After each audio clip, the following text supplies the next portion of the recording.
Good evening. I would like to call to order the City Council meeting for the City of Wheat Ridge, Colorado for November 27th, 2023.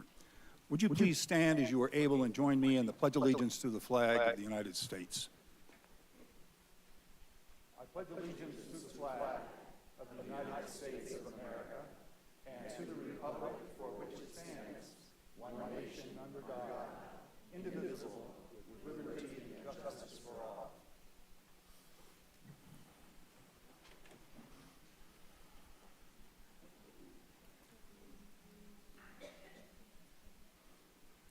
Thank you. Would the clerk please call the roll of the members? Jenny Snell. Present. Scott Holm. Here. Rachel Holteen. Present. Janice Hoppy. Present on Zoom. Oh, thank you. Amanda Weaver. Here. Corey Stites. Here. Leah Dozeman. Here. Dan Larson. Here. Mr. Mayor, all 8 members of council are present. We have a quorum. Thank you very much. Are there any changes to be noted in the agenda? Seeing none, we'll proceed as presented. We are now at our public's right to speak. Members of the public may come forward to speak at this agenda item for a maximum of 3 minutes under the public's right to speak. When I read your name, you may start speaking. Your time will start when I read your name. Our first speaker is Crystal Nacht.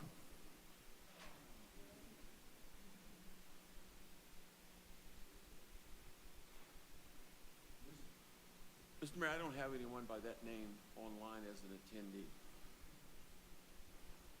Okay. I have them signed up to speak. Once again, Crystal Knight.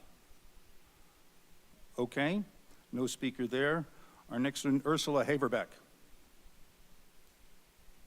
I do not see that name either, Mr. Mayor. Ursula Haverbeck. Okay. Next speaker is Mary Flem. Do we have that individual? Mary Flem. Mary has been Next. allowed to talk for 3 minutes. Next speaker is David Cole. Excuse me, Mr. Mayor. Mary Fagan is online. I just asked her to unmute. I don't hear anyone coming in, so I'm going to move forward. Let's see, Amber Rosenbaum. Your time begins now. Amber Rosenbaum. Good evening, Okay. Council. And it's Amir Rosenbaum. Thank you very much for my 3 minutes. I would like to talk about the dual citizenship issue that we have with our current federal cabinet. Janet Yellen is the Secretary of Treasury. She has a dual citizenship with Israel. Anthony Blinken is the Secretary of State. He also has a dual citizenship with Israel. Mary Garland is the Attorney General. Again, dual citizen with Israel. Wendy Sherman is the Deputy Secretary of State, dual citizenship with Israel. Alejandro Mayorkas, Secretary of Homeland Security, dual citizenship with Israel. Victoria Nuland, Secretary for Political Affairs, has a dual citizenship with Israel. Eric Lander, Office of Science and Technology Policy, again, dual citizenship with Israel. Avril Haines, the Director of National Intelligence, also has a dual citizenship with Israel. Ron Klain, the White House Chief of Staff, dual citizenship with Israel. David S. Cohen, Director of the CIA, has dual citizenship with Israel. And then the 4-star Admiral Rachel Levine, currently the U.S. Secretary of Health, is a transgender person with a dual citizenship with Israel. And Lieutenant Colonel Jennifer Pritzker has a dual citizenship with Israel. Now, I thought this was America. I didn't realize that this was Israel. Why are we allowing anyone that holds a dual citizenship and therefore dual loyalties into public office to begin with? You should be here for Americans and Americans first. They shouldn't be allowed to have a dual citizenship with any country, not specifically Israel. I don't want somebody with a dual citizenship to Mexico being in any important public office. Same thing if it's a dual citizenship with Canada, with Russia, Germany, France. It doesn't matter. They need to be Americans and Americans first. They don't need that have these backdoor ties that the public isn't made openly aware about, they need to be here for us, the United States citizens. Thank you. Thank you. Our next speaker is Kyle Mearsum. Your time begins now. Kyle Mearson. I have no such person online. Okay. I don't see that name. We will move past our online speakers, that's everyone that I had signed up to speak online, and go to our speakers that have signed in to speak tonight. And I've got a lot of feedback coming. Jesse? Anyone have their audio open on their Zoom? That's what does that. No.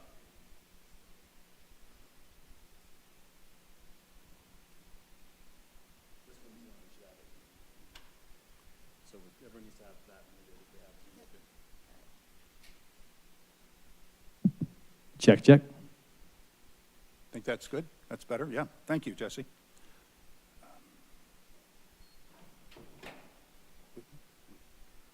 Okay. Our first speaker is Whitney Dempsey, and John Atland is on deck. So if you'd please come to the podium, and when you begin speaking, your 3 minutes will begin.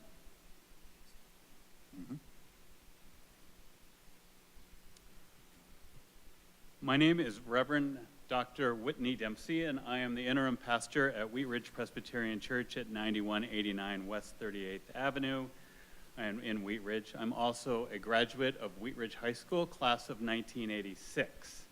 I am here tonight to publicly condemn and forcibly condemn, in the strongest sense possible, the toxic ideology and mindless anti-Semitic statements hurled at City Council and the citizens of the Wheat Ridge community at the November 13th City Council meeting. This language is degrading, insightful, discriminatory, and hateful.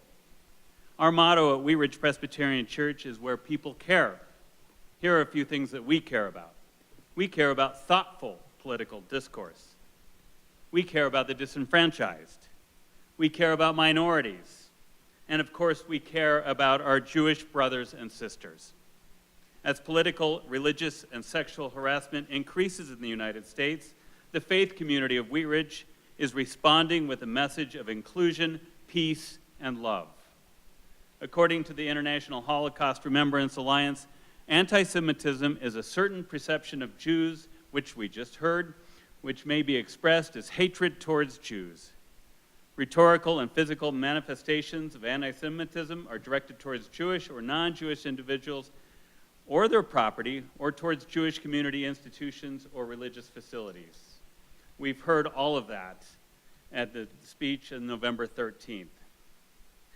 Examples included mendacious, dehumanizing, demonizing, and stereotypical allegations about Jewish, including the myth about a world Jewish conspiracy, Jews controlling the media, economy, government, and public institutions, and the use of symbols and images associated with classic anti-Semitism, such as Jews killing Jesus, and the use of Nazi sayings. It is clear the anonymous online agenda of these bigots was not to advance any reasonable policy. Their sole purpose was to incite hate, fear, and violence. We believe there is no place for anti-Semitism in Wheat Ridge. We must learn from history, not repeat it. We will call upon Wheat Ridge City Council to work with the city attorney to find a path forward that both protects the First Amendment and sets boundaries around public display of ideology that promotes hate and fear. In closing, to all those who were impacted by the toxic words of last week's meeting, you are seen, you are heard, and you are cared for. In a world struggling to find peace and to show love, we are committed to demonstrating these values as a faith community in Wheat Ridge. We will not tolerate anti-Semitic language, actions, or harassment. Thank you. Thank you, Pastor. Okay, agreed. Please, no applause and no jeers for our speakers. That's just the House rules right now. Our next speaker is John Outland, and Becky Jones is on deck. I'm Pastor John Altland. I pastor the church at 44th and Kipling. That's the United Methodist Church. I'm in my 6th year there. And I came at the invitation of Pastor Dempsey. He asked me to be here to support him, and I support everything that he said. I also wanted to share a personal story. I traveled to Israel with a church group from Arkansas in 1997, and I was so impressed by my visit that I went back in 99, took my daughter Sally. Sally now works for USAID, is a Peace Corps volunteer from Botswana, and that trip to Israel made all the difference in the world to her. While we were in Israel, we went to a refugee camp, Palestinian refugee camp. We were driven around the country in the Galilee and also in Judea and Jerusalem by Palestinian drivers. They are the ones who drive the folks who go there to visit and visit religious sites. I just want to say that my impression, my personal impression, having been in country, is that both the Jewish people and the Palestinian people have history, but they also need to have love for one another. Whit shared with you what their motto was. Our motto at the church at 44th and Kipling is love God, love our neighbor, and serve the world. And so I just wanted to say that having been in country personally, my heart is broken for what is going on in Israel and in Gaza. And I just wanted to be here to support the pastors and the faith community of Wheat Ridge, Colorado. I'm in my 6th year as a pastor, and I love living here. And I just wanted to say that. I do have one more thing. If it be okay, I'm also with the Rotary Club, and I brought a check for the Lutheran Medical Foundation for Leah Dozeman tonight at the instruction of my friend Dick Matthews. So Leah, if you'll accept this check from the Wheat Ridge Rotary Club. Okay.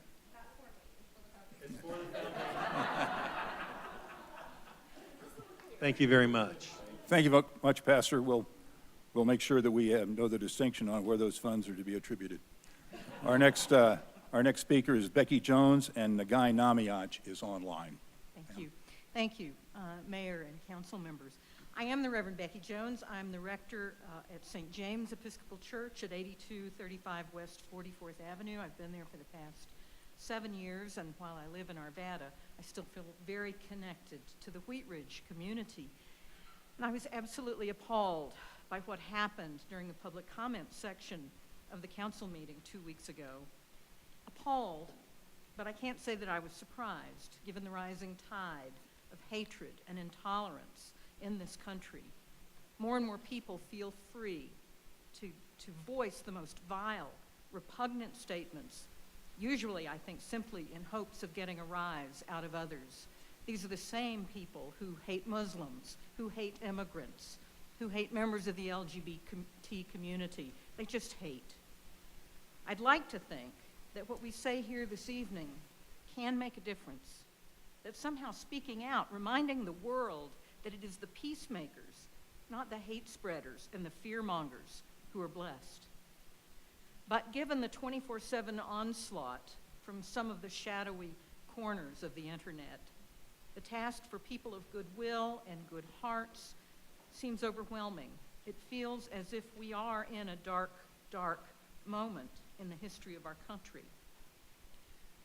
But on the other hand, perhaps it is our willingness to speak out, even if we wonder what good we can do, is a sign that all is not lost and that we will not lose our nation's soul to the white supremacists, the racists, the neo-Nazis, and other forces of evil that think they are gaining the upper hand. I thank you guys for respecting the principles that bind us as a nation, even when they do not. I thank you for showing courage in the face of their cowardice and for having wisdom in the face of their foolishness. And remember this, we follow the light that shines in the darkness. And the darkness did not overcome it, and it never will. Grace and peace be with you, and God bless you. Thank you. Thank you, Pastor. Our next speaker is Guy Namiaj, and Amy Dempsey is on deck. Good evening, Mayor. Good evening, Council. My name is Guy Namiach, Nahmiach, although I guess I could have used a secret word like the Jewish guy. Huge conspiracy, triple citizenships, including Israel. Whew. I just wanted to thank the group of speakers who signed up for public speaking on November 13 and graciously suggested that my people should be rounded up. We often round ourselves up for special occasions like bar mitzvahs, Chinese restaurants on Christmas, brisket at Clancy's. That really brings out the Jewish crowds. It's huge. And while the speakers no doubt love a good white sheet sale at JCPenney, we prefer a good sale on candles right before Hanukkah. It's unfortunate that people have the time and misled passion for wanting the elimination of an entire race. We make up only 0.02 of the population. That's 14 million on this entire planet of, almost 8 billion. And yet, millions have tried and will continue trying to eliminate us. But I always remember what my dad used to say: better to have them march down Main Street in broad daylight for the world to see than have them meet in dark basements. As the owner of a local newspaper, it's difficult for me to argue with freedom of speech. The right to share out loud your hatred and vile opinions without being shut down and stifled.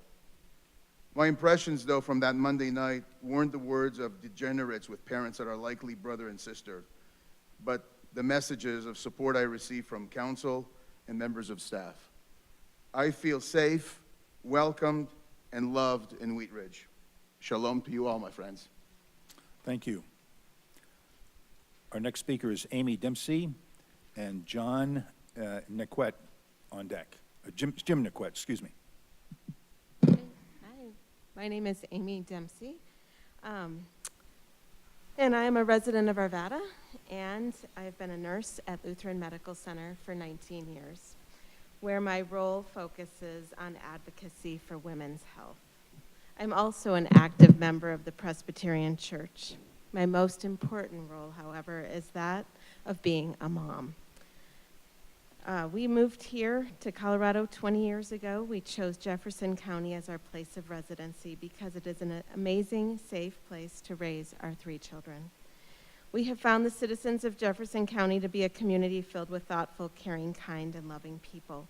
We model for our children respectful behavior that teaches them how to resolve conflict through civil dialogue. There is not a place in our community for hatred, hostility, prejudice, and discrimination. While protecting our freedom of speech, we also must respect the rights of personhood and the freedom of religion. There just simply is not room in our community for targeted hate speech against the Jewish community, or for any other group for that matter. I hope that City Council can find a way to balance and tackle this difficult issue of freedom of speech with protection of human rights to ensure this community remains a safe place to raise our children. Thank you. Thank you. Our next speaker is Jim Niquette and Matt Dempsey. Matt Dempsey is on deck. Thank you. My name is Jim Niquette. I live at 3860 on Everett Street in Wheat Ridge, Colorado. And I've attended the same church that Whit Dempsey is now the minister of since 1967, being several years. I think my concern is that the world has allowed others to overtalk others. And I really resent that when I'm in a conversation and people do that to me. So I really contend. I commend you people for having provided the opportunity to speak and say that. I have a granddad that served in World War II, 2 uncles that served in Granddad was World War I, not II. 2 uncles were World War II. They're no longer alive, of course. I served in the Navy as an electronic technician for 4 years in active duty and then another 17 years as a reservist. So I now thank you for allowing me to do that. I think that silence should not rule. That's why we're doing what we're doing tonight.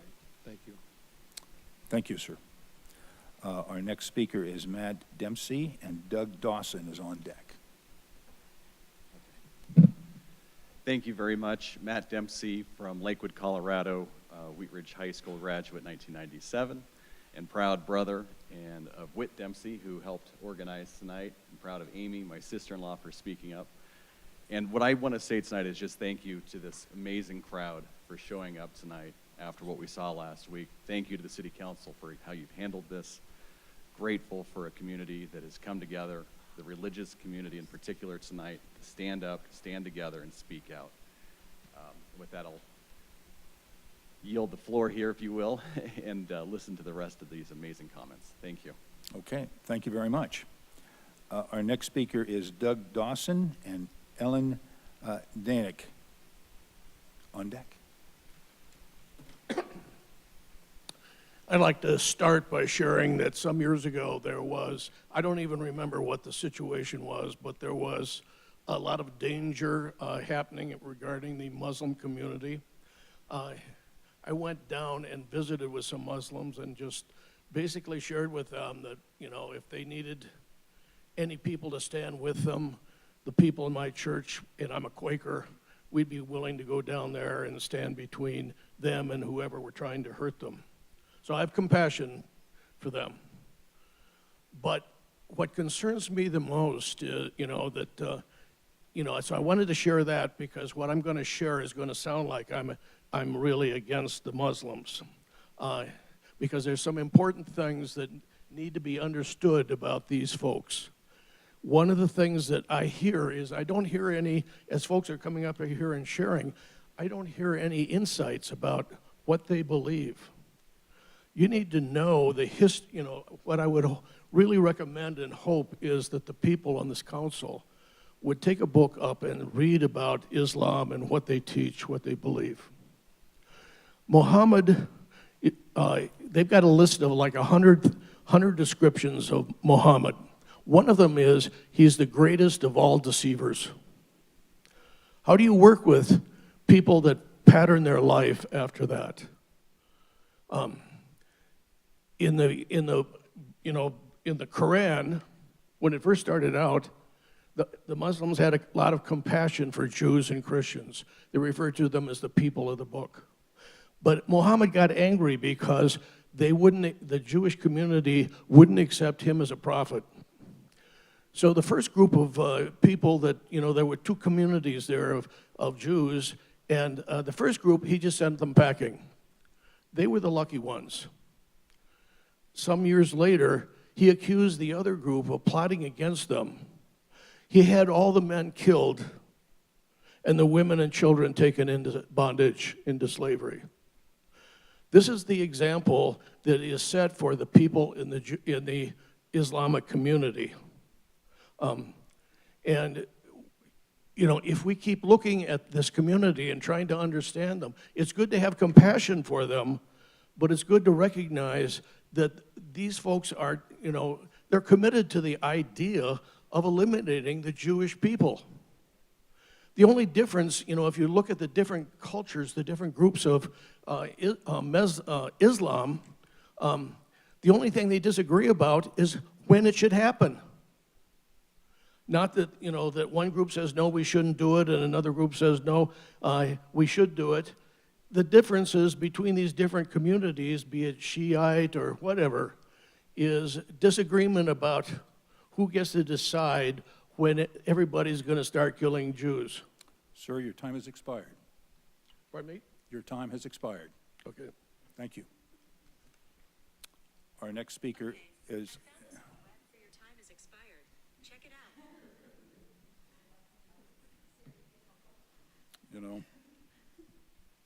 Even though you turn it off. Okay, Ellen Demick, thank you. And our speaker on deck is Ronna Burrows. Please continue. Thanks, Mr. Mayor. Hi, everyone. I'm Ellen Danick, and I live in Denver.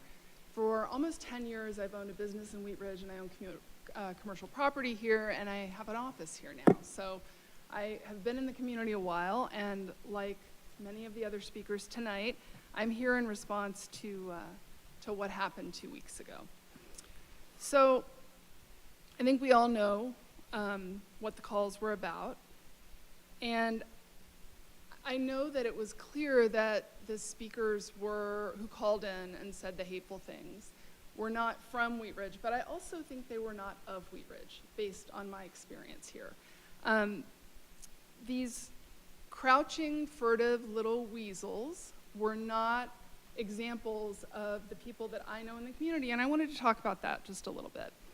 I know that Wheat Ridge is not an anti-Semitic place. I've spent enough time here, talked to enough people, been to enough events, worked enough events to know that. And I think that the cowards who called in 2 weeks ago and the person tonight knew that too. That's why they appeared with fake names and no photos. They were afraid, they were too chicken to show up in person and spew their bile in a room full of people who wouldn't have been on their side. I know that Wheat Ridge, here we have problems like anywhere else, but the Wheat Ridge that I've come to know and love in almost the past 10 years is a place where people treat each other as equals. Not different, not special, but in general as equals. They come together, they work for the community, they raise money for the community.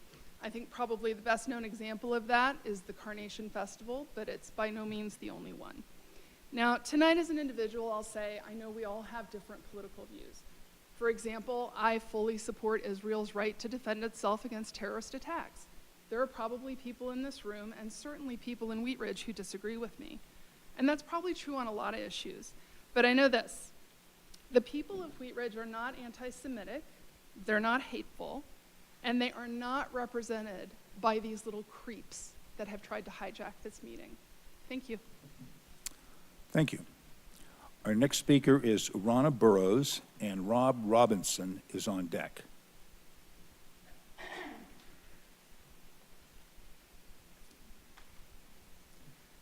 My name is Ronna Burrows. I live at 3565 Miller Street, Wheat Ridge. I'm an older generation, class of 74 from Wheat Ridge. I attend Wheat Ridge Presbyterian Church. I am Presbyterian. I am Republican. I am not rabid or right-wing or alt-right, but, and I don't care for the guy who thinks he is, and he's a rhino, is what that is. But I'm here to speak on Americans' First Amendment rights and to denounce cowards and thieves. I stand with people of faith to exercise their right to religion and how to practice it without fear. To be specific, I stand with the Jews, those friends and neighbors I know and those I have not yet met. I also stand with Muslims, Buddhists, Sikhs, Catholics, and other Protestants to exercise their religion without fear. I stand for freedom of speech when it is an honest opinion expressed by a person of conscience, when they use their real name and stand for what they say, not by a coward using a sardonic name. I denounce hate speech and fascist, totalitarian, authoritarian regimes that steal their country's resources for personal gain and start conflicts to hide their theft, avarice, and greed from their people so they won't be overthrown. I denounce the green flag with leaders sacrificing their people so they can live as fat cats in Kedar. The blue, white, red flag of a leader who created a conflict because he used his resources to fill his and his friends' banks and buy yachts, and the leader who gasses his own people because they want fair treatment. Martin Niemöller, a prominent German Lutheran pastor in the 1920s, 30s, and was jailed in the 40s under the Nazis, is often quoted. They came for the socialists. I did not speak out because I was not a socialist. They came for the trade unionists. I did not speak out because I was not a trade unionist. They came for the Jews. I did not speak out because I was not a Jew. They came for me, and there was no one left to speak out. I denounce cowards, liars, and thieves. I stand for people of faith. I stand with my friends and neighbors and the Jews. And my mother said, you will need to stand for something or you will fall for anything. So I think these people have fallen for something that is not real. And so to last month's cowards and liars, find a better purpose for your life. And the first guy who spoke, I think I noted a little bit of a Canadian accent. Do they not allow you to speak hate in Canada? Thank you. Our next speaker is Rob Robinson.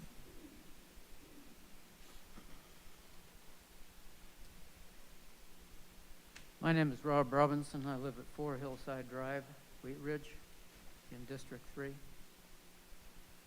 First, let me say that I appreciate your service in the venue of democracy here. What brings me here today is the hate speech of 2 weeks ago. I very much appreciate the city's news release on November 14th condemning that hate speech. The hate speech is a symptom of a much broader issue facing the American people, and that is authoritarianism versus democracy. Our current political scene is no longer debates among Republicans and Democrats. Unfortunately, Republicans have knuckled under their extremists, and now it is the party of Trump. Policies proposed by Trump and his followers are anti-Semitism, Islamophobia, racism against all people of color, discrimination against LGBTQ people, Trump's proposed persecution of his perceived enemies, and Trump's vermin. In other words, anyone who does not support him. You may think that what I'm saying is amusing, far-fetched, or hysterical, but it's not. We have already seen how Trump tried to subvert democracy at the end of his first term. Be reminded that the masses in Germany and Italy mostly remained silent with the excesses of the brown shirts and the black shirts. And subsequently, we had the horrors of fascism and Nazism. And in that last decade or so, 30 countries have become more autocratic. I believe that it is an imperative for Americans to take a strong stand for sustaining our democracy. I urge the City Council to take a leadership role and issue a statement of support for democracy and reject any anti-democratic proposals or policies such as those demanded by the anti-Semitic speakers in your meeting 2 weeks ago. Thanks. Thank you for your time. Thank you. That's all of the speakers I have signed up to speak, so I want to thank you all for being here. We will go to the next item on our agenda, will be our consent agenda. Councilor Hulteen, would you please introduce this item? Thank you, Mr. Mayor. Sorry, I'm enjoying a gummy bear here. Thank you.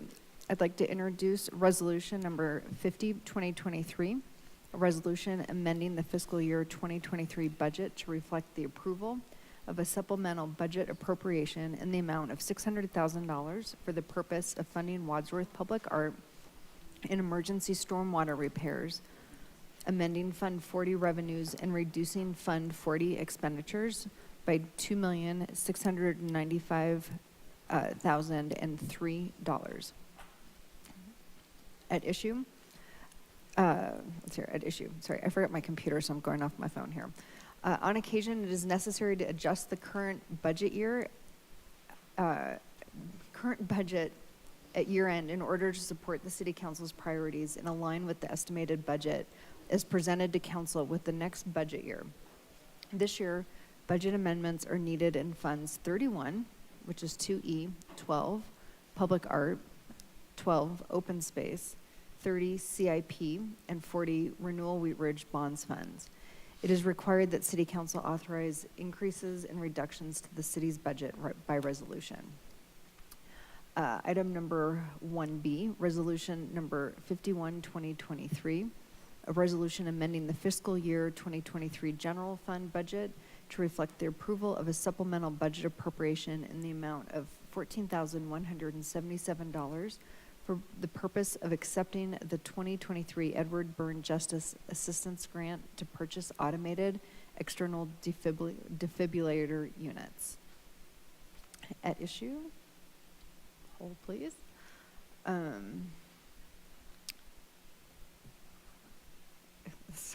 sorry, I thought this would be, okay. At issue, the police department received an Edward Byrne Justice Assistance Grant Award for $14,177 from the Department of Justice Office of Justice Programs. This grant award was not included in the 2023 budget. And then lastly, I'd like to introduce item number 1C, Resolution 52-2023, a resolution supporting an application for the Community Impact Grant Program from the State Board of the Great Outdoors Colorado Trust Fund to support the construction of the green at 38th. At issue, thank you, Ms. Leah. The Parks and Recreation Department wishes to apply to the Great Outdoors Colorado GOCO Community Impact Grant Program to request $700,000 in funding to support the construction of the green at 38th project. A city council resolution of support is required to apply, which includes supporting the application and, if funded, authorizing the mayor to sign the grant agreement and accept the funding. Thank you. May I have a motion on the consent agenda items 1A, 1B, and 1C? Yes, I move to approve consent agenda items 1A, 1B, and 1C. Second. We have a motion and a second by Councilor Stites. Would the clerk please poll the council?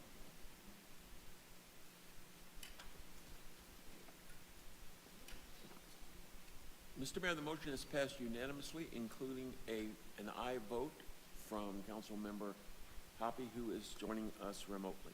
Thank you. Our next item is agenda item number 2. Councilor Ohm, would you please introduce this item? Thank you, Mayor. Council Bill number 28-2023, an ordinance amending Article 7 of Chapter 26 of the Wheat Ridge Code of Laws concerning the city's billboard regulations and making conforming amendments therewith.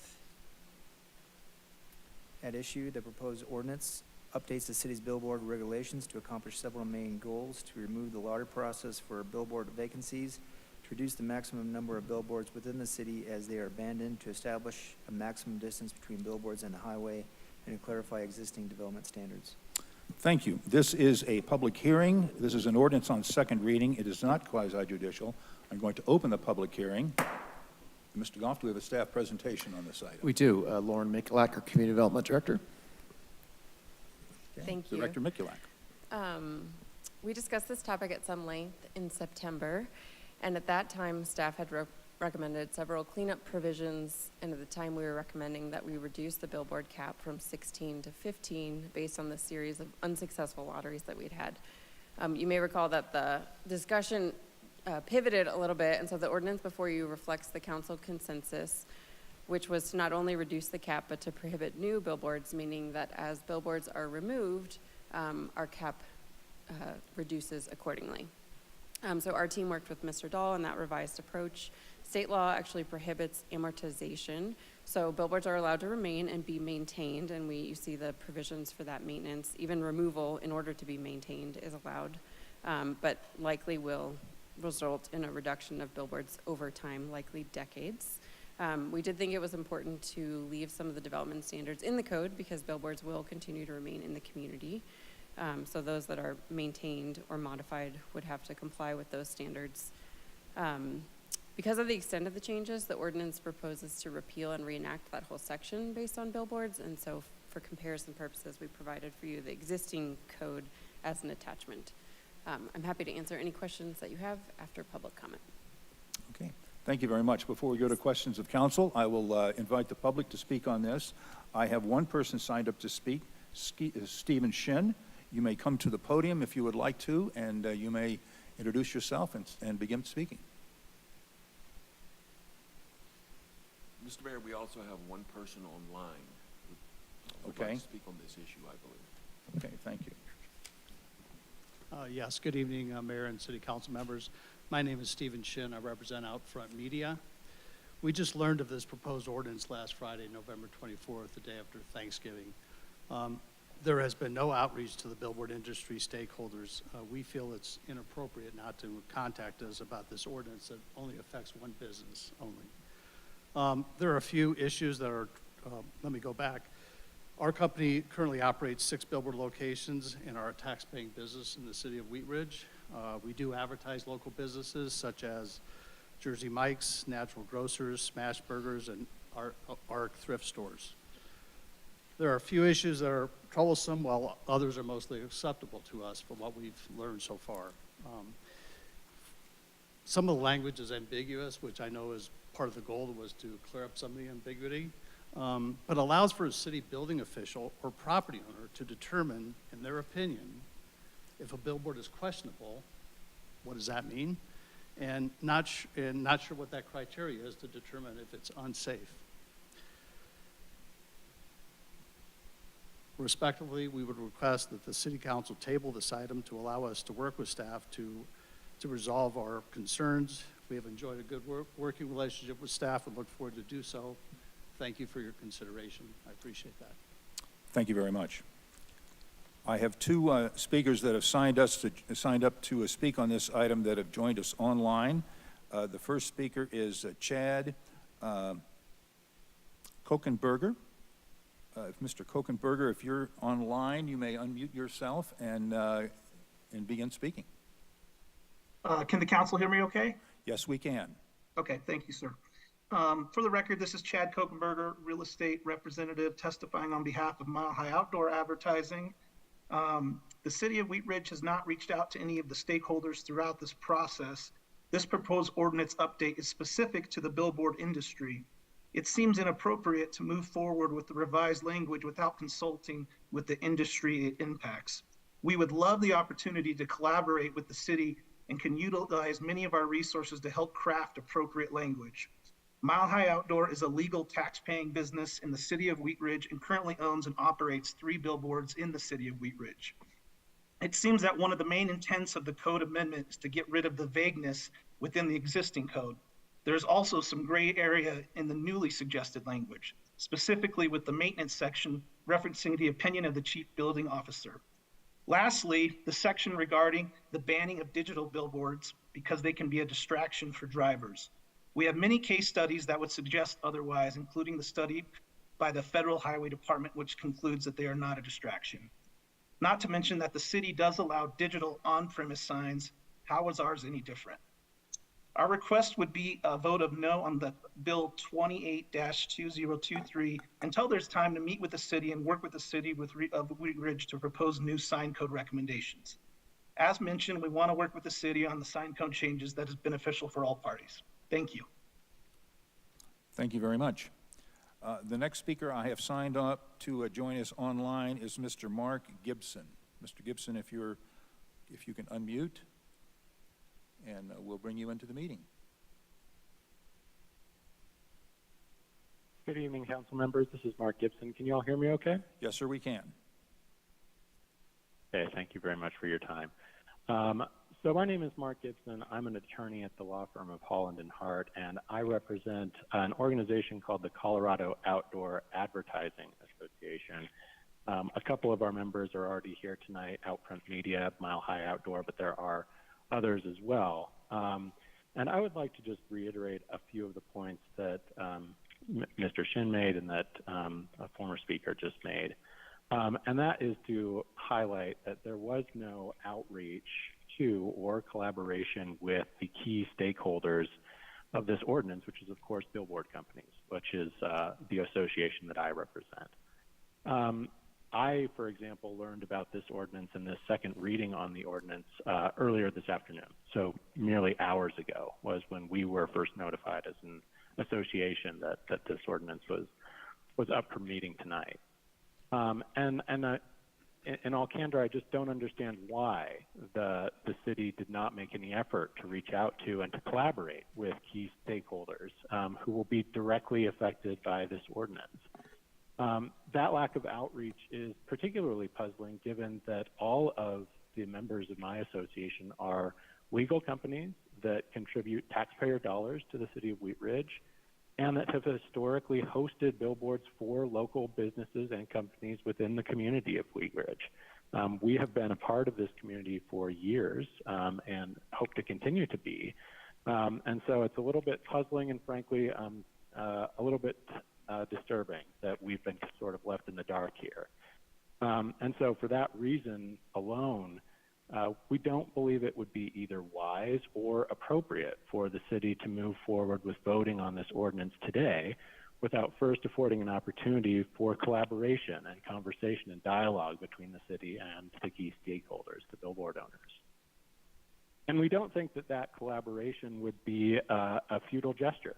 I'd like to point out just 3 examples where I think the proposed ordinance would benefit from the insights and collaboration that we are proposing here.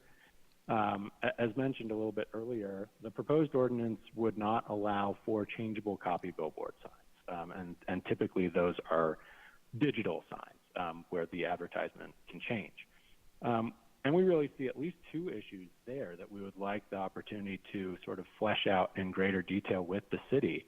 The first is that it appears that that prohibition rests on this assumption that changeable copy signs are more distracting than other types of signage. But as the former speaker just mentioned, and that I would reiterate, there are literally hundreds of pages of case studies conducted across the country, including a study recently conducted by the Federal Highway Administration that suggests that changeable copy signs and digital signs are no more distracting than any other type of signs, including static signs. And the second problem we see with the changeable copy billboard prohibition in the proposed ordinance is that it creates this sort of false dichotomy, because it's our understanding that the city does permit changeable copy billboards for on-premise advertising, but not for off-premise advertising. So that's a distinction that to us makes little common sense, and it also potentially poses problems under the Equal Protection Clause. So there are legal issues with that as well. A second area where we think that collaboration and dialogue between the city and the billboard companies would be beneficial is in trying to clear up some of the vague provisions in the newly proposed ordinance. For example, if we go to the maintenance section, the very first provision says that billboards will need to be maintained, must be maintained, in a, quote, neat and safe condition. But the provision doesn't provide any guidance on what does it mean for a billboard to be, quote, neat, and what qualifies as a, quote, safe condition of the billboard. Those are vague terms that could create all sorts of problems going forward in enforcement and in regulatory entities like my companies trying to understand and comply with this ordinance. And so we would welcome and love the opportunity to work with the city to help bring more clarity and definition to what those terms mean and what the city is truly intending to accomplish through those terms. In the same vein, the maintenance section empowers the chief building official to notify a billboard owner whenever the official holds the opinion that the billboard safety is, quote, questionable. But here again, that is an extraordinarily vague term. What does questionable mean? And we would love the opportunity to put some more meat on that bone through a collaborative effort between the city and the key stakeholders of this ordinance to flesh out exactly what the city has in mind there and what does count as questionable or problematic safety concerns that would trigger this capacity of the chief building official to provide this notification to the billboard owners. And as mentioned before, it also gives really unfettered discretion to reject a billboard's owner's effort to offer a certificate of compliance, offer a certificate of safety for these billboards, and to insist that the billboard be turned down. That also presents problems, not only in terms of vagueness, but whenever city codes, municipal ordinances provide that kind of unbridled discretion to a single governmental official, that raises potential due process concerns and issues for the city that we, again, would just love the opportunity to help sort through. And then finally, the third area where we see potential benefit from a more collaborative approach here is in the abandonment provision in the proposed ordinance. And just one example there, it says that a property owner on which a billboard is located, not just the billboard owner, but also the property owner, can file a written notice stating an intent to abandon the billboard. But that doesn't really jibe with the reality of how this works. In the mine run of cases, the way this works is the billboard is owned by a particular entity, often an entity like one of my clients, but the property belongs to somebody else. So it doesn't really make sense, just from a practical standpoint, to have a situation where the property owner can provide notice of abandonment of a sign that they potentially don't even own. So that's just one more example of where we think that the language could be clarified and could benefit from the input and collaboration from the key stakeholders, the entities that are actually regulated by these ordinances and that have to live with them day in and day out. So for all of those reasons, we think that the more prudent course would be for the city to put this ordinance, put a stay on the ordinance, don't move forward with a reading that adopts the ordinance tonight, to create more space and more time for more collaboration and more dialogue with the folks who are going to be subject to these new rules. Thank you. Thank you, Mr. Gibson. I don't have anyone else signed up to speak on this. If you're here and haven't signed in, you may come to the podium and speak on this item, and I don't see anyone coming forward. So I'm going to open the conversation to City Council. Questions? Mayor Pro Tem Stites. Thank you, Mr. Mayor. Well, let me just give staff, Ms. Michalak or Mr. Dahl, maybe an opportunity to kind of answer some of those questions or concerns raised by some of our commenters. Yeah, thank you. In the past, our speakers are correct that the billboard industry was engaged, particularly when we created the lottery process that has been in place for the last 10 to 15 years. There's no active billboard lottery in process right now, so the purpose of this code amendment is really to memorialize our status quo, allowing existing billboards to remain as is. We do sometimes proceed with public engagement, sometimes minimally, sometimes robustly, and sometimes not at all, especially when policy direction is clear. In terms of a couple of the provisions that were raised, the authority of the building official, that is an authority that already exists in the code and the general provisions of the sign code if there's any unsafe sign, billboard, or regular sign. So we're not, that's not a new approach for our code. And there are no changeable copy billboards in the city, and this is because of a long-standing prohibition that we've had in interpretation of our code.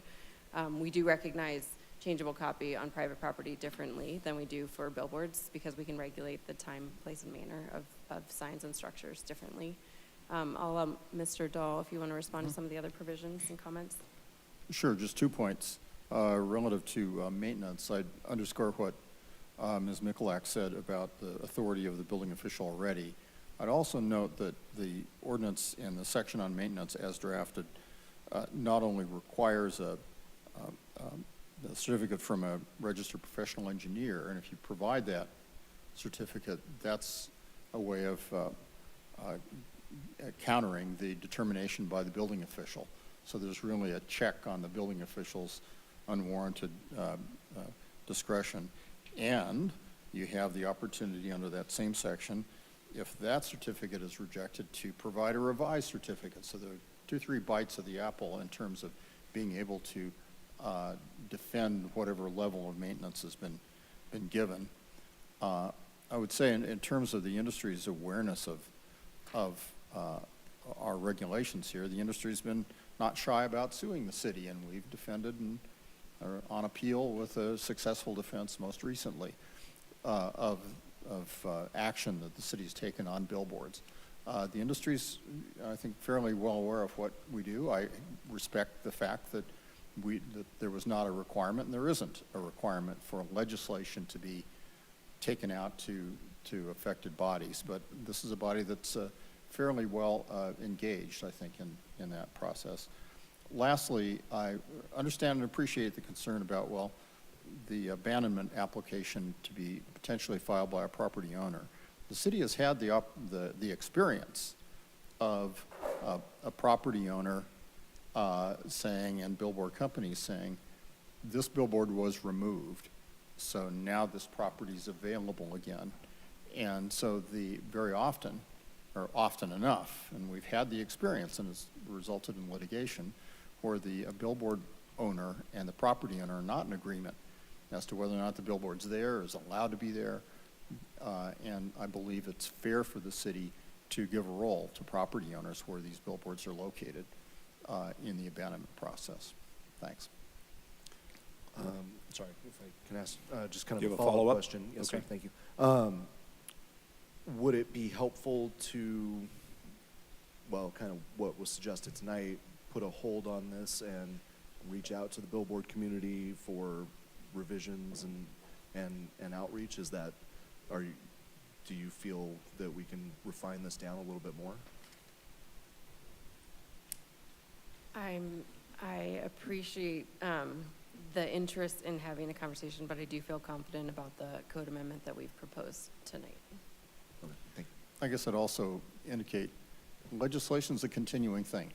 This is not a one-off. This is not ever the last opportunity to address the billboard ordinance. It's been amended a number of times since I've been the city attorney, and it'll probably be amended in the future to the extent, you know, the industry collects issues that are of concern, and we do that with other aspects of the code as well. As questions or problems come up, we make little notes, and there's a file, and it comes time where it's appropriate and useful and effective to make additional adjustments, and we make adjustments also based upon experience of the new revision and the new code.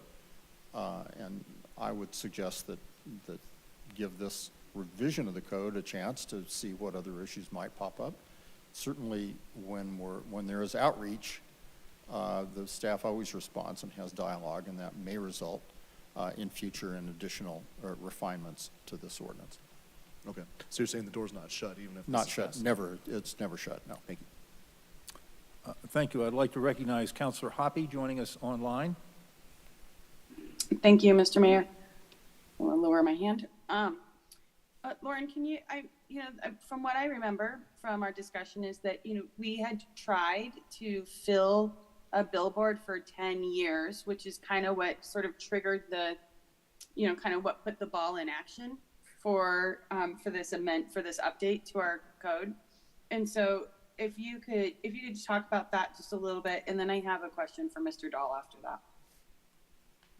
Yes, thank you. So the study session memo outlined a lot more of the detail of this, but essentially when we had our last code amendment related to billboards, creating the lottery definition and revising the definition of a billboard to say that it needed to be oriented to the highway, it created 2 vacancies because we deemed at the time 2 billboards to no longer be billboards. And so for one of those vacancies was filled pretty quickly, and the second has taken us the better part of 8 years with consecutive lotteries. Sometimes applicants have had to withdraw because they couldn't meet city requirements. Sometimes they withdrew because they couldn't meet the CDOT requirements, which also apply to billboards. And it's taking an inordinate amount of staff time over the years to fill what seems like it may not be possible to fill. And that is part of the reason that we had originally recommended the reduction of the cap from 16 to 15. So we do have a fair amount of lessons learned over that period of time. Thank you for that. And then, Mr. Dahl, I just want to say that I am in favor of moving forward and voting yes for this recommended motion tonight. But if it's already, the motion's been made, it has a second. If it fails, isn't there a waiting amount of time, like a waiting period before anything new on this topic could come back in front of us? Well, this is an ordinance, and I'd have to check council rules, but I think what you're probably talking about is land use applications. That if a land use application is denied, then there's a cooling off period. You can't bring the same application back. This is legislation, and so that period does not apply, and I think the council rules don't address that, and so therefore, if tomorrow, the next day, next month, there's an ordinance that's desired to be brought amending this particular code section, then that would be all right. Thank you for that clarification. Yep. Thank you. Councilor Ohm. Thank you, Mr. Mayor. Mr. Dahl has sufficiently answered my questions. Thank you. Thank you. Councilor Dozman. Thank you, Mr. Mayor. Could staff talk a little bit about the tax revenue generated by the billboards or lack thereof per our packet? Yeah, I am probably not the expert on that. I don't know. Excuse me. There is no tax revenues generated from billboards. There's, as some of the speakers mentioned, there's advertising for local businesses potentially, which may have a benefit, but they've mentioned a few businesses that are advertised, but I'm not sure how many actually are. I don't remember seeing any of those businesses advertised, but they could be. Okay, my other question was in regards to like the changeable copy billboards. So there are some along I-70, like the frontage road, but I believe those are on private property and that's why they can have kind of switching ads. Yes, so there are private properties that qualify for freestanding signs, which are allowed to be taller because they are close to the highway, and those can be changeable copies. So they're not as large as the really full-size billboards, but that's what you're seeing is the freestanding sign that is a highway-oriented height. And so they're allowed to run advertisements for other businesses, not their own? When the Supreme Court decided on the Reed versus Gilbert case, they changed the rules nationally on how you can regulate what we used to call off-premise signs. So at this moment, if any business wants to give their sign allowance to business not on that property, that's allowed under the Supreme Court ruling. So we modified the sign code at that time, and some people do that. We created some regulations related to changeable copy signs a number of years ago related to light nuisance and the frequency with which that message can change. It has to be more of like a slideshow than a video screen. So static images that change instantaneously, but could be for non-local businesses. Those are actually a lot nicer than the billboards, I must say. Additional questions of council, Councilor Larson. Thank you, Mr. Mayor. I was not present in this study session during which this was discussed, but I was on Planning Commission while Planning Commission considered this very same issue. And from there, I boiled it down to 3 issues, and this will kind of explain why I'm supporting a postponement of the action tonight. The billboards provide no revenue to the city and do not usually advertise for local businesses. Second, the changeable signs, the staff suggests adding a prohibition against changeable since they can be very distracting. Once abandoned or removed, a new billboard cannot be installed there or in a new location. It should also be noted that a new full-size changeable electronic sign was recently installed in Arvada across the frontage road just west of Allison Street. This is directly across from the Wheat Ridge Industrial Park. This two-sided V-shaped low-rise sign is easily visible to westbound traffic on the interstate. A little bit of background, and we've heard some from our folks representing the outdoor industry. Basically, real estate owners lease the space on their property for the billboard. The company is responsible for maintenance and advertisements on that billboard. The company then earns revenue from advertisers. A portion of that revenue and the monthly lease payment is paid to the property owner. The property owner then sends some of that revenue to the city in the form of taxes. Billboard rents have doubled over the past decade. This is due to the increased traffic on the highway, combined with a decrease in advertising viewers of newspapers, magazines, radio, and television due to the internet. In addition, the overall supply of billboards is limited by the Federal Highway Beautification Act. That limitation is unlikely to be relaxed anytime soon. With the supply of billboards strictly limited and the demand skyrocketing, the billboard industry is seeing tremendous growth in revenue with limited ability to expand. I generally think this is a bad policy. If the abandoned billboard property changes hands, it deprives the new owners of potential revenue, and it sends a message that Wheat Ridge favors restrictions on property owners' fair use of their land. That's why I recommend postponing the decision tonight. Thank you. Any other questions or comments before I close the public hearing and ask for a motion? Once I do, we'll just be debating the motion. Seeing none, I'm going to close the public hearing. And Councilor Ohm, a motion is in order. Thank you, Mayor. I move to approve Council Bill number 28-2023, an ordinance repealing and reenacting section 26-712 of Article 7 of Chapter 26 of the Wheat Ridge Code of Laws concerning the city's billboard regulations and making conforming amendments therewith on second hearing, order it published, and that it take effect 15 days after final publication. Second. Second. We have a motion and a second by Councilor Hulteen.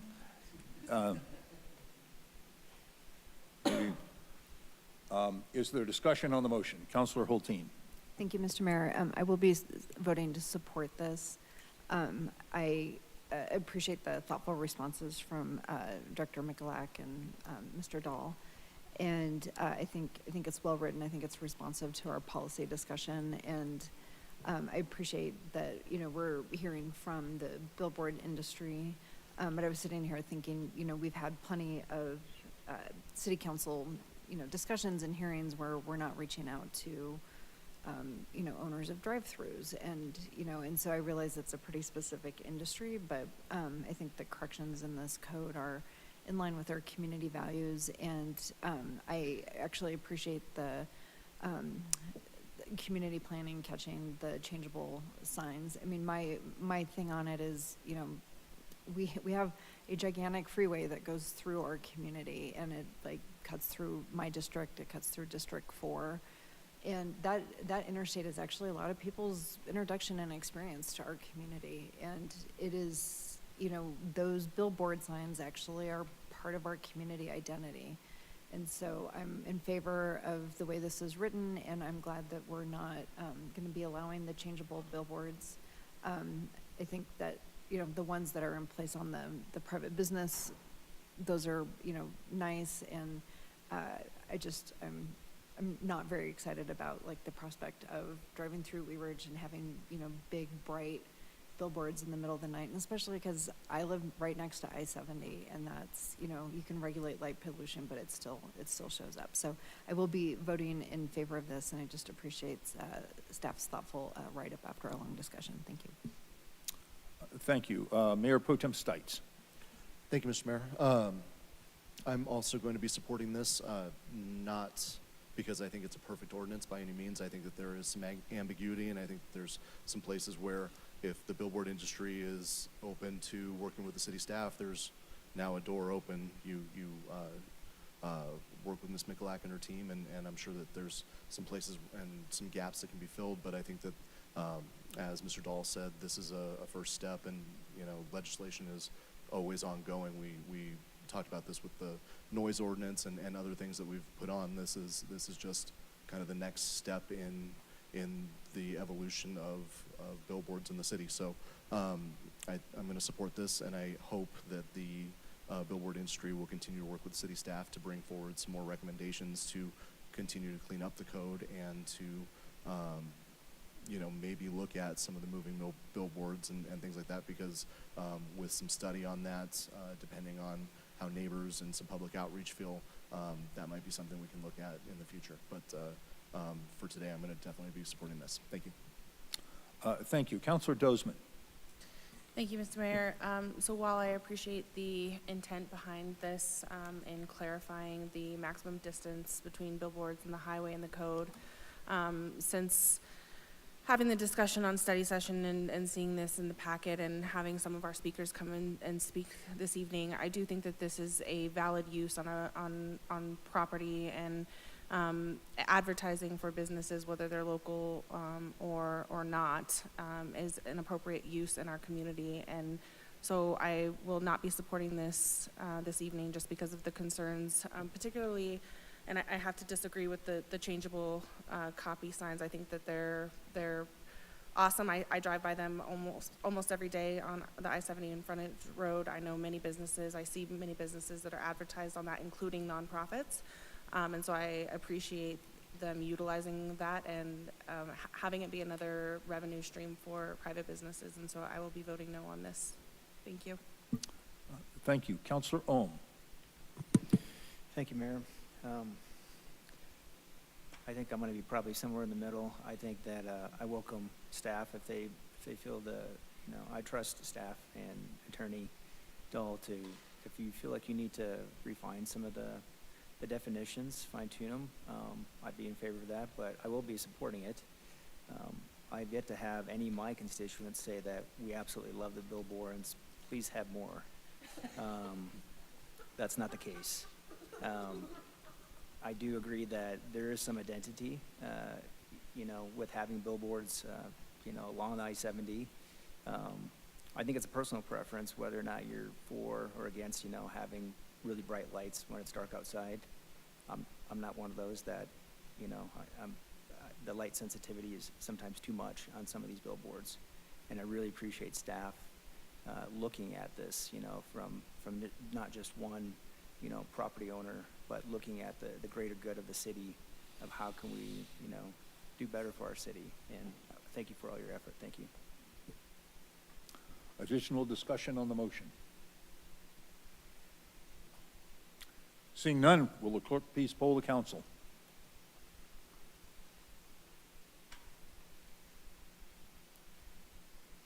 Councilmember Hoppy, what say you? Aye.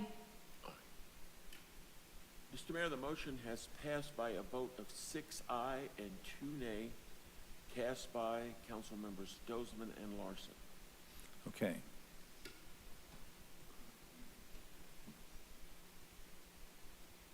Okay, thank you very much. We will go now to agenda item number 3. Councilor Snell, would you please introduce this item? Thank you, Mr. Mayor. Council Bill number 30-2023, an ordinance amending Section 2-33 of the Wheat Ridge Code of Laws concerning Community Service Officer Code enforcement powers. At issue, in an effort to bring greater compliance to the city's licensing programs, a new compliance officer position is being created through a vacancy on the Community Services Officers team, CSOs. This position will focus on licensing compliance rather than typical CSO duties. In order to meet the objective of ensuring compliance with licensing programs, the city's Code of Laws needs to be amended to expand the scope of city employees that are able to issue municipal court summons, including Chapter 11 licensing violations. Furthermore, the code should also reflect that compliance officers shall be designated as peace officers akin to a CSO. Thank you. This is an ordinance on first reading to set the date, time, and location for a public hearing. Councilor Snell, may I have a motion on this item? Thank you. I move to approve Council Bill number 30-2023, an ordinance amending Section 2-33 of the Wheat Ridge Code of Laws concerning Community Service Officers enforcement powers. Order it published. Public hearing set for Monday, December 11th, 2023 at 6:30 p.m. as a virtual meeting and in City Council chambers, and that it takes effect 15 days after final publication. May I have a second? Second. We have a motion and a second by Councilor Stites. Would the clerk please poll the council?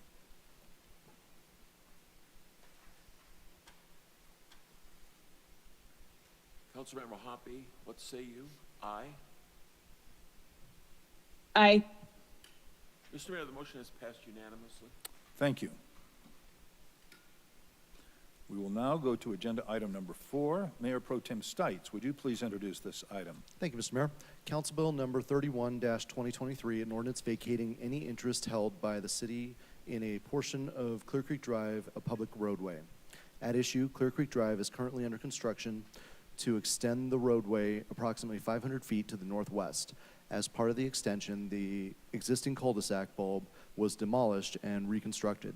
City staff has determined that the sidewalk easement at the previous cul-de-sac location are no longer necessary and will be vacated by this ordinance. Thank you. This is an ordinance on first reading to set the date, time, and location for a public hearing. May I have a motion on this item? Yes, Mr. Mayor. I move to approve Council Bill number 31-2023, an ordinance vacating any interest held by the city in a portion of Clear Creek Drive, a public roadway. Order it published, public hearing set for Monday, December 11th, 2023 at 6:30 p.m. as a virtual meeting and in City Council chambers, and it take effect immediately after final publication. Second. We have a motion and a second by Councilor Ohm. Will the clerk please poll the council? Councilmember Hoppy, you vote aye. Aye. Mr. Mayor, the motion has passed unanimously. Thank you very much. We will now move to agenda item number 5. Councilor Dozman, would you please introduce this item? Council Bill number 32-2023, an ordinance vacating any right-of-way interest held by the city in a portion of Miller Court. At issue, a portion of right-of-way near Miller Court and West 37th Place has been deemed to be unnecessary by the Community Development Department. This portion of right-of-way is not built or used as a roadway and is proposed to be vacated. Thank you. This is an ordinance on first reading to set the date, time, and location for a public hearing. May I have a motion on this item? I move to approve Council Bill Number 32, 2023, an ordinance vacating any interest held by the city in a portion of Miller Court, order it published, public hearing set for December 11th, 2023 at 6:30 p.m. as a virtual meeting and in city council chambers, and that it takes effect immediately after final publication. Second. We have a motion and a second by Mayor Pro Tem Stites. Would the clerk please poll the council?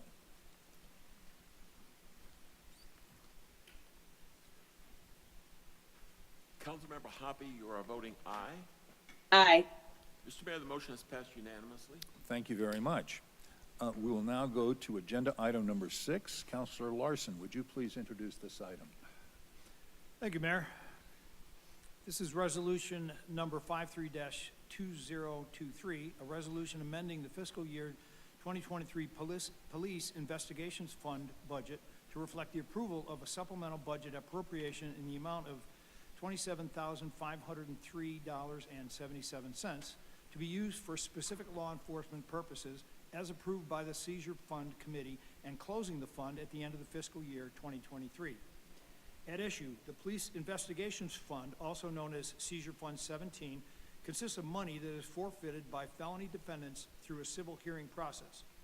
The city has chosen to close Fund 17 in anticipation of changes to asset forfeiture laws and to use the balance of the fund to purchase law enforcement aircraft drones to be deployed for public safety missions and education. Thank you. This will be a resolution of the council. Mr. Goff, do we have a staff presentation on this item? We do a brief addition to that issue statement, Chief Murtha. Chief Murtha. Thank you. Good evening, Mr. Mayor and Council. I'll be relatively brief on this topic. You're all familiar with drones and the proliferation of drones throughout society. Fund 17 is a sort of a budget item that's come up every year. We've always kept that as sort of a reserve to hedge our bets against things that may or may not come through in federal grants. This year, we're asking to spend all of that. We will not replenish that budget due to not only existing laws, but what we anticipate is future laws about how federal seizure funds work. This will be the elimination of that fund moving forward. That's what we anticipate. In professional policing, we focus on technology. In professional policing trade magazines and throughout the industry, we talk about how we can leverage technology to be a force multiplier. This is one of those ways.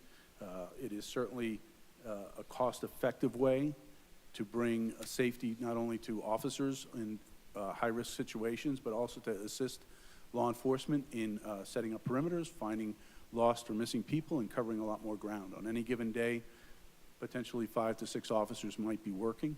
If we have one incident on one end of town, we are down to 2 or 3. And if we're looking for a lost individual or we have a criminal activity, this would give us the advantage, and I don't want to put a number on it, but it provides what would normally take many more officers to cover a lot more ground. So it is a force multiplier. For Wheat Ridge, we see many of our peers, we're not breaking ground here, have this program already. This is an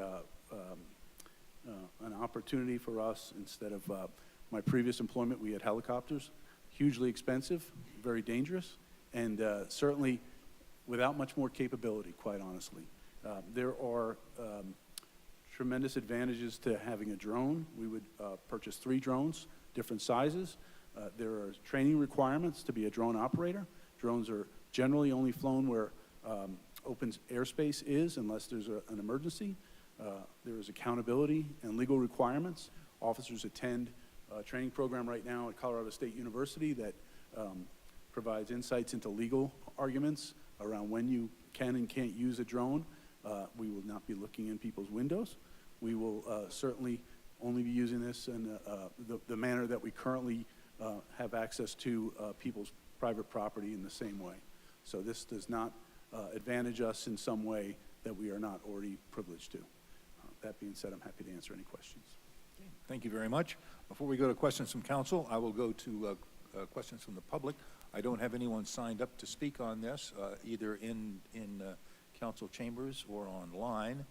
And I don't, if you would like to speak on this and haven't signed, you may go to the podium. I don't see anybody going, so we'll go to questions from council on this. Councilor Weaver. I just want to voice my support. As you can see, I was on the Seizure Fund Committee and did sign my name to this in support. I am very familiar with drone technology, and I use it in my own job. And I just, to mirror what Chief Murtha said, it is highly regulated, even for police forces, as far as what's allowed, what's not. It's also controlled by the FAA, right? Did I say that right? Yeah. FFA? FAA, sorry, that's farming. So I would encourage all of my fellow counselor members to be supportive of this as well. I think this is a great opportunity for our police to use this. And 3 drones for this amount is quite a deal. So that's how much they cost, and I'm impressed that you can get 3 for that. Okay. Thank you, Councilor Weaver. I'll not be buying any drones for Christmas. Councilor Dozeman. I do have a couple questions. So one is just in regards to the anticipation of changes to the asset forfeiture laws. If you could kind of give some background and history to that, and then I'll follow up with the second question in regards to this directly. Yes, I can add some insight into that. Our the current state of asset forfeiture does not directly provide funds to the municipality. As a member of the West Metro Drug Task Force, there is a funding formula for the task force, which is then potentially dispersed to member agencies.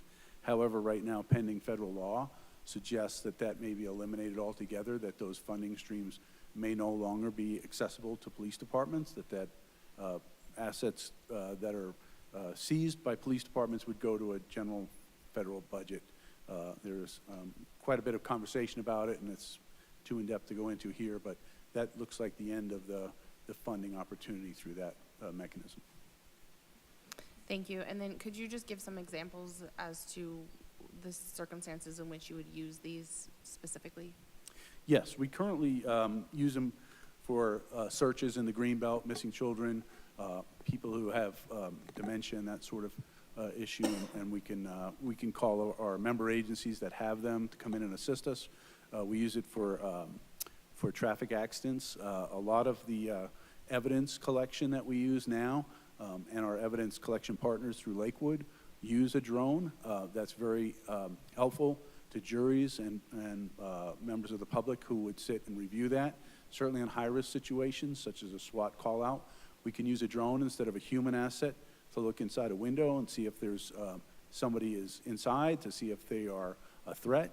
We would have a small drone that we could actually fly inside a house if we need to look inside that house for potential hazards for officers. So as a public safety tool, this drone would also, we would have one of these drones would be equipped with a speaker and a light system. So providing a light to an area that's darkened also provides safety to officers, or provides the ability to look to find a missing child or whatnot. And the speaker system allows us to call out to people who might be lost, hurt, or injured in the city. Councilor Ohm. Thank you, Mayor. Thank you, Chief. I actually got to see this summer, I was on my bike ride on 32nd and by Maple Grove, and I think there was a SWAT team this summer that had the drone out there looking for somebody. And I knew what it was right away. And I kind of felt, that having that drone up there was it put me on alert, but I didn't feel as nervous as I think some people might if there was a lot of police officers swarming in, so it felt more controlled and more patient by having that drone in the air. So I'm definitely in support of that. I hope that maybe in the future, once the program takes off, there might be maybe some learning opportunities, for candidates or even like high school, teenagers to, take a look and say, look at this as a career. I think drones are a really good investment for the city. Thank you. Councilor Hulteen. Thank you, Mr. Mayor. These are just 2 anecdotes, but when I first started getting involved in the city, and the city graciously kept letting us use the police meeting room upstairs, and I remember being informed that all the furniture was purchased through the forfeiture and seizure fund, and that was my first encounter with it. So that was good use of those funds, and I think the drones is a great closeout use of it. Just a personal story, years and years ago, I was physically assaulted while running on the Cherry Creek, or I'm sorry, on the Platte River Trail. And one of the protocols is that they called a helicopter out to like go see if they could find the perpetrator. And it was just such a colossal waste of a helicopter and the manpower to do that, because I mean, by the time they summoned the helicopter, so much time had passed. But so I'm just really aware that like having access to drones in our community for when we have incidents on the Clear Creek, or just being able to be more responsive and get to places that a police car may not be able to get to in a timely way, could actually make a big difference. So I think it's great that we are adding this to our tool belt, and I hope to never have to see one, but I am glad that they're going to be at our disposal. Further discussion on this item? Yes? Councilor Larson. First, I'd like to say that drones are very effective, and I know that will improve the overall effectiveness of the police department here in Wheat Ridge. My question, though, is that when we get some clarity on the asset forfeiture laws and how that will be straightened out, because I really believe that these are an effective part of the deterrence to criminal activity is the fact that if you commit a crime and you lose all of your stuff, then where are you? So I believe asset forfeiture laws are effective, and hopefully we can get this clarified. Thank you. Thank you. Any more questions from council on this, or staff on this item? Okay. Councilor Larson, may I please have a motion on item number 6? Thank you, Mayor. I move to approve Resolution 53-2023, a resolution amending the fiscal year 2023 Police Investigations Fund budget to reflect the approval of a supplemental budget appropriation in the amount of $27,503.77 to be used for specific law enforcement purposes as approved by the Seizure Fund Committee, and closing the fund at the end of fiscal year 2023. Second. We have a motion and a second by Councilor Ohm. Sorry, is there discussion on the motion? Councilor Dozman. Thank you, Mr. Mayor. So I have had the privilege of serving as parade chair for 7 years for the Carnation Festival, and I think that this would be an amazing use logistically and strategically for our police department. I think this is a wonderful way to invest into our police department, and I think that the drones as a whole will allow for a less invasive and safer method to do searches or kind of just determine what it is that you're walking into. So I really appreciate you strategically using these funds in closing this account, and for your work in the community. Thank you. Thank you, Mayor Pro Tem Stites. Thank you, Mr. Mayor, and I'll echo Councilor Dozman's sentiments. I think this is a great use for this fund. I think that I'm not sure that I agree that closing it is the best thing, but I understand that laws are laws, and that's how it goes. But and by the way, Fund 17 is like the coolest fund name ever. Just keep it ambiguous. Just Fund 17. We don't talk about. It's the secret. It's the whatever. But I agree that the drones are going to help multiply our manpower, and as a community that probably doesn't have a lot of access to helicopters and things like that, this is a much better use of our funds and our time. So I really appreciate Chief Murtha and his team for finding the best use of all of our dollars on this. So thank you, and I will be supporting this. Any further discussion on the motion? Seeing none, will the clerk please poll the council?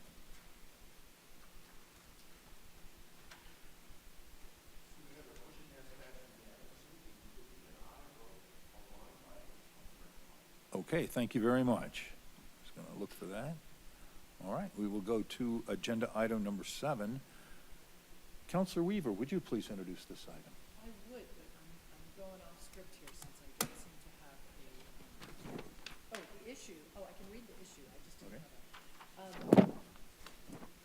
November 1, 2023,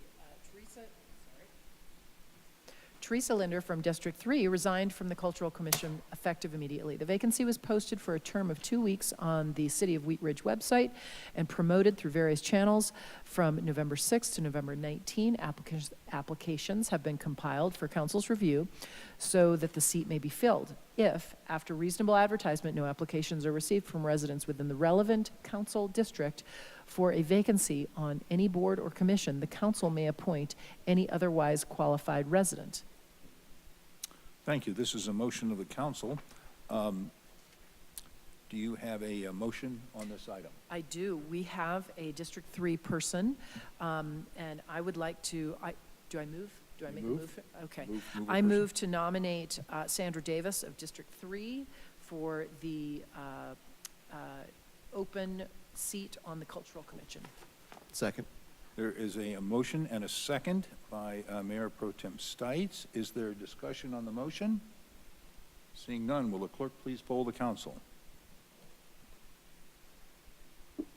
Sorry, Mr. Mayor, real quick. Yes, pardon me. Sorry, I had my hand up. I'm just wondering if there's a need to add when the term ends on this item. I don't know when the term ends. Mr. Dahl. Okay, it's actually in the packet. I'll grab it for you. Hold on. Let me get to that page. March 2nd, 2026. Yeah, March 2nd, 2026. Do we need to add that to the motion? Just indicate it's added to your motion and the second can agree. No, you can just indicate it's added to your motion. I'm going to amend to my original motion that the term ends March 2nd, 2026. Did you approve that as a second? Yes. Okay. Now, we have an amended motion and a second. Is there further discussion on the amended motion? Hearing none, will the clerk please poll the council? Thank you for the clarity.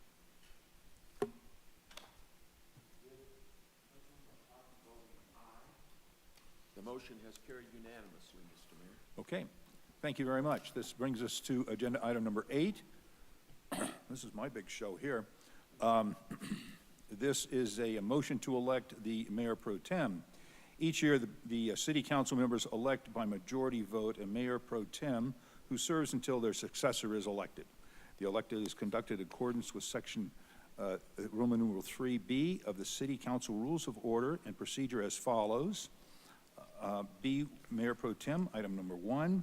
At the first or second regular meeting in November of each year, the council shall elect a Mayor Pro Tem who shall serve until their successor is elected. The procedure shall be as follows. A, the chair will announce that the floor is open for nominations for the purpose of the Mayor Pro Tem. B, nominations will be taken from city council members by voice vote. No second is needed. C, each nominee will have the opportunity to address the council. D, a motion and second is then in order to elect one of the nominees to the position of Mayor Pro Tem. If the motion is not carried, additional motions are in order until the Mayor Pro Tem is elected by a majority vote of the council present. I would like to announce that the floor is open for nominations for the position of Mayor Pro Tem and recognize Councilor Weaver. I would like to nominate Councilmember Corey Stites. Okay. Councilor Stites has been nominated. Are there further nominations from the floor? Any more further nominations from the floor? I'm going to close the nominations, and a motion is in order. Councilor Weaver. Yes, you may. I move that we vote for Councilmember Corey Stites to be Mayor Pro Tem, term ending Just until replaced. until replaced. Is there a second to the motion? A second by Councilor Ohm? Oh, I guess I'm supposed to, let's see. So I wanted to see if you wanted to address the council before we vote. Thank you, Mr. Mayor. I appreciate the nomination, and I appreciate hopefully everybody's support. We had a really good year this past year. I think that 2J was very successful, and I think that We have two new fantastic counselors with us.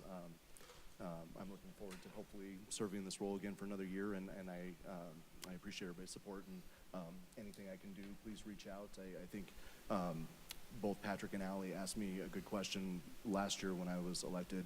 You know, did I have goals or did I have an agenda that I wanted to put forward? And I don't really think that this role is really about me and what I want. It's more about what you guys are pushing forward and the great ideas that we have on this council, and moving those forward and making sure that the citizens are getting the best out of us. So hopefully that's something that we were able to do this year, and hopefully we'll be able to do it again. So I appreciate everybody. Thank you. Thank you very much. Would the clerk please poll the council?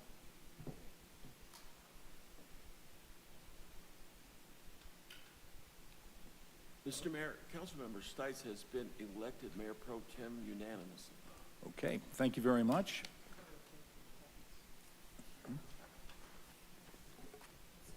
Yeah, she was tallied in the vote also, but thank you for checking. Okay, that concludes our agenda items for tonight. Let's move to city managers matters. Mr. Goff. Thank you, Mr. Mayor. Just quickly, can't believe I'm saying this, but our Christmas lighting, holiday lighting ceremonies this Saturday on the green, 38th Avenue, 3 to 6:30. Lights should come on at the mayor's touch of a button at about 6:15, right? So I take a little light, a little Bic lighter, and go around and light all of the candles on the tree. So hope to see everybody there. It's always a great time. Thank you. City attorney's matters, Mr. Dahl. Nothing tonight, thank you. Okay, thank you. We'll go to city elected officials matters. I'm going to start with our clerk. Thank you, Mr. Mayor. Two quick items. One, now that council has passed a new ordinance regulating the attendance at board and commission meetings and requiring annual reports, it falls upon the staff and the clerk's office to create the process that will make that as easy as possible for councilmen. I would ask that council designate someone with whom we shall consult on questions related to how this will work for the council. Our current process is not sufficient now because it doesn't attend to some of the new requirements in that ordinance. So give some thought, please, to how you would like to give your input, and please let me know. The second item is to let you know that we still have no resolution to the action filed by the plaintiffs in the matter of referring Ordinance 1744, auxiliary dwelling units, to the voters. As you will recall, I declared their petition insufficient. Judge Basso heard 14 hours of hearings and agreed with my determination. I haven't reported anything up till now because there has been nothing to report except that the plaintiffs have again asked for further delays. When the case is over, I will have a more detailed report. Trust me, we're watching it every day. Tomorrow, I'm going to get to spend half of my day doing more clerical work with those petitions in response to requests from our attorneys. So the matter is not resolved, and I will certainly report details when it is. Thank you, Mr. Mayor. Thank you. Did you have a question on that? No? Okay. Whether Councilor Hoppe is still with us, I wanted to give her an invitation. She jumped off. She hopped off? Yep. Okay. Then let me go to Councilor Weaver. Thanks.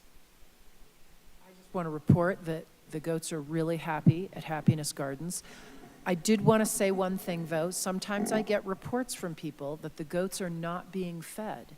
And so sometimes I'm at Happiness Gardens and there's a pile of pumpkins, which is very kind.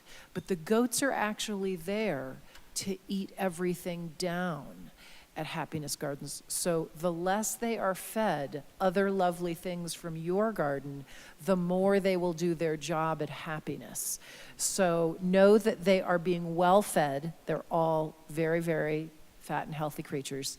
And that's the report, though my other counselors from 2 might want to also report on Happiness. So thanks. Okay. Thank you very much. We'll go to Councilor Hulteen. Well, I was going to give the Happiness Gardens report. But we are loving the goats there. There's one goat in particular who's got a little bit of an attitude, which makes it all the more entertaining to walk by Happiness Gardens. And it just continues to impress me that little garden is such a community builder. Every time I've walked by in the last week to admire the goats and to get yelled at by one of the goats. There have been numerous other people, including families and just curious neighbors. So I think it's one of the things that makes Wheat Ridge particularly wonderful and quirky and makes me very proud of what we're doing in District 2. So we unfortunately heard from another person who's taking advantage of our generous, making Zoom available to our community to provide comment at our meetings. And I hope that we continue to do that because access to civic voice is one of my fundamental beliefs and part of why I serve. So I hope, having 2 city council meetings in a row where we have anonymous people who don't have the courage to give their real names or show their faces in this community, just barrage us with just vitriol and hate. So I just would like to read a couple of my favorite Martin Luther King Jr. quotes. While Patrick and I were in Atlanta, I visited Martin Luther King Jr.'s house that he grew up in and the church where his father was a pastor. So here are just a couple of good quotes from him tonight. Injustice anywhere is a threat to justice everywhere. Darkness cannot drive out darkness, only light can do that. Hate cannot drive out hate, only love can do that. And then hatred paralyzes love. Hatred paralyzes life, love releases it. Hatred confuses life, love harmonizes it. Hatred darkens life, love illuminates it. And I think those quotes tonight are particularly resonant as our community showed up and used their voices with their in-person faces to demonstrate who we are as a community. And I will say that what we experienced here was a lot of love and generosity, and there was no hate in this room tonight. So thank you. Thank you. Let's see. Go to Mr. Larson. Nothing tonight, Mr. Mayor. Thank you. Thank you very much. Councilwoman Dozeman. Thank you, Mr. Mayor. I just wanted to thank all of the folks from our community that came this evening to show their support and speak against what happened 2 weeks ago. It just goes to show those that really do live in our community, and it speaks to their character that they showed up here in response to that vitriol, hate speech that was shared with us 2 weeks ago. And so I really love where I live. I've had the immense privilege of living here my entire life and now raising my 2 sons here. And it really is just such an amazing place. And Ellen, I really just love how you spoke specifically to the people that you've interacted with in this community, because I think it speaks a lot. And so I really appreciate everyone coming and speaking to that this evening and showing up in force. And so just keep on being Wheat Ridge because you make it wonderful. Thank you. Thank you, Councilor Dozeman. Councilor Snell. Thank you, Mr. Mayor. I have 3 quick things. Number 1, this past Saturday was Small Business Saturday. We are fortunate in Wheat Ridge to have a lot of lovely, great small businesses, and I got out and patronized some of them, but I would encourage everyone to not stop with Small Business Saturday. And we have holidays coming up, and there are lots of businesses out there that could use your business. They've got great things that you can't find anywhere else, and so please just keep it up for those small businesses. Number 2, I am really looking forward to, there is a Wish for Wheels bike build tomorrow at Stevens Elementary. I'm sure we'll talk about it more later, but I don't know if I'll be able to sleep tonight because I'm so excited to be a part of it. It's going to be great. And in the wake of 2J, us passing 2J, there's going to be kiddos with bikes out on the road, and they're going to be safe. So, and number 3 for me, just another echo of how proud I am to be a resident of Wheat Ridge, and everyone that showed up here tonight to speak on behalf of the true residents of Wheat Ridge and the love that we have for each other and the way that we look out for each other and the way that people continually will say hate does not belong in Wheat Ridge. So that's all I have. Thank you. Thank you very much. Councilor Rome. Thank you, Mayor. Thank you, Council Member Snell. I am too excited about the Wish for Wheels. Thank you so much for the city and everybody making this come together. Really, really looking forward to it, seeing those little kids. You know, bike is, when I was a kid and I had a bike, it was like that was my freedom. I could go where I wanted. You know, got a few cuts and scrapes, but really looking forward to it. It really says a lot about the city. A quick note, I have a couple more things, but a quick note was about a week or so ago, I was traveling to work out in Golden, and I'm like, oh, there's the Willie Bean. It's going to make somebody's day, you know, in the truck, you know, and I thought, yep, that's my council member. I felt pretty good about that. And then as far as, you know, being a council member, I'm always trying to, you know, listen to people's stories, advocate for our city. I took an Uber driver. I went to my back home and to visit my family over Thanksgiving, and I was chatting with a guy, and he was from Transylvania, and he kept going on and on about pastries and bakery. And if you don't know me, that's my Achilles heel. I love good pastries. And he kept going on, and I asked him, I said, you know, what is your favorite? And he was telling me, he said, Get Rights.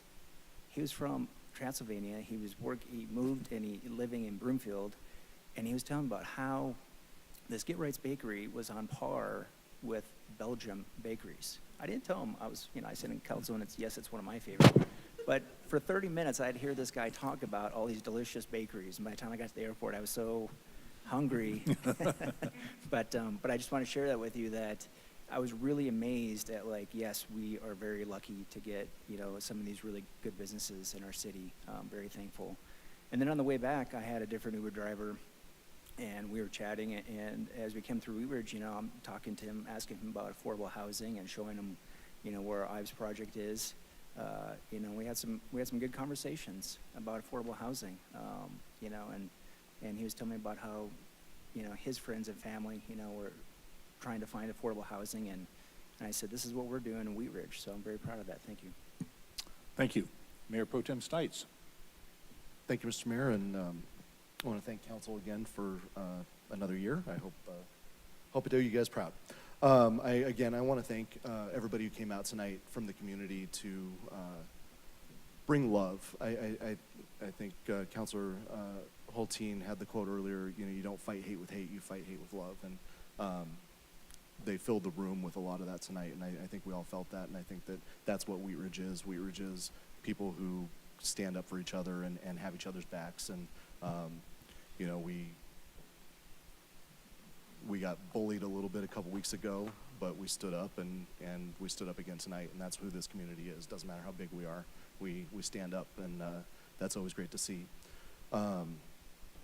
Last Saturday, I stopped in, even though it was Small Business Saturday, and I was running around doing a bunch of stuff in Wheat Ridge. I had to stop in at the Lakeside Walmart for a moment.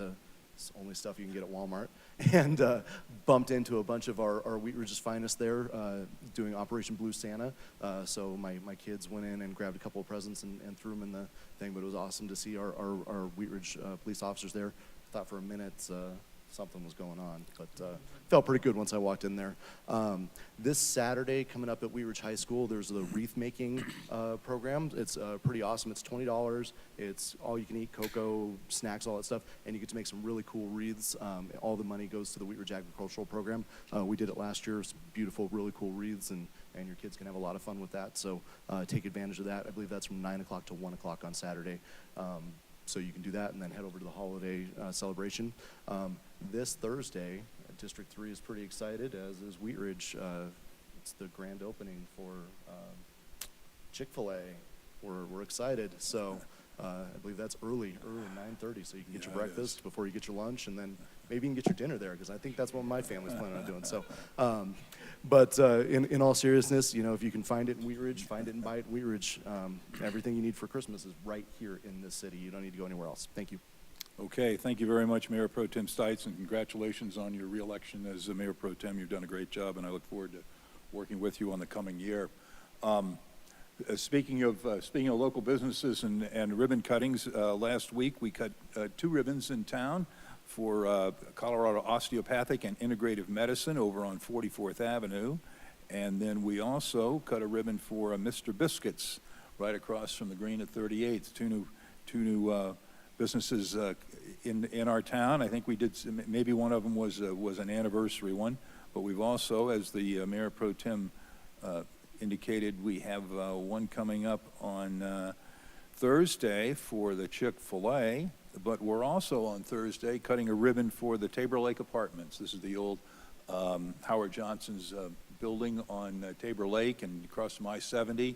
We're really happy to have that as workforce housing in our community, and we continue to see, just great things going on in our community. So, in that regard, you saw our community show up tonight and talk to us about love and caring and concern and the feelings that they have for the people in our city and real genuine Wheat Ridgians, and if that's the right term. I want to thank them. I want to thank all of council, and it's love combats hate, and that's certainly true. We will do everything that we can to preserve the rights that we have as Americans and free citizens, and I want to have you all thank you for being part of that, and it's a great place to live. It's a great place to be. So, we'll be back here next week, right, Mr. Goff? In a study session at 6:30 right here in City Hall. Is there any more business to come before our council tonight? Thank you all for joining us. We will stand adjourned.